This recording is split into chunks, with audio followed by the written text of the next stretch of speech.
two extremes are interesting. One is everything is deterministic. So everything that's going to happen is going to happen, and no matter what you do, who you kill, who you love, that was preordained.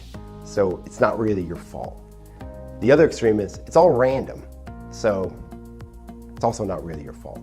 I increasingly believe we do not have free will, but this is increasingly a point of relaxation, because if you don't have free will, you don't need to worry about, or you don't have to worry as much about trying to perfect the decisions you make, and rather just trying to kind of do the best in the environment you're in. As far as we know, equations are deterministic. It's kind of a done deal. Nothing to do with the brain. Everything that's happened to you, you didn't really have a choice in, and that impacts on every single choice that you make later. So, often when I say to somebody that I don't think they have free will, they'll say, well, what if I decide to punch you in the face right now? And I'll say, well, actually, there's many decisions that have gone before that have chosen, made you kind of want to choose that response. We definitely have conscious control over certain things.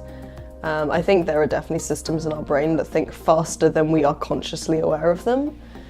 So they act on faster timescales, and then we sort of come and override them and decide the merits of our actions. You do have a choice, definitely. You know morally what is right and wrong. I feel that I can decide on some things, and there are other things that are about which I can think and come up with, so try to evaluate the alternatives, but then at some point I often feel that I prefer one option to the other, or I go with what I feel is right. If we have free will, great, then I get to do whatever I want.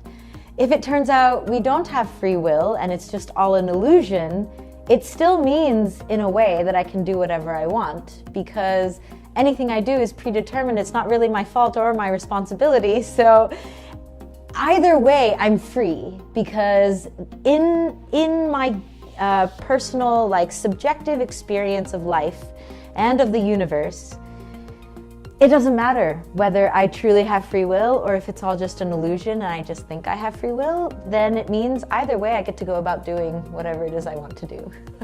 We kind of have the illusion of agency, the illusion of that we're in control, and so ultimately I don't think it really matters if we have free will or if we're just acting as a consequence of our experiences and random stuff that happens to us of which we have no control, and we react to that based on how we've been brought up. The illusion of free will is good enough for me.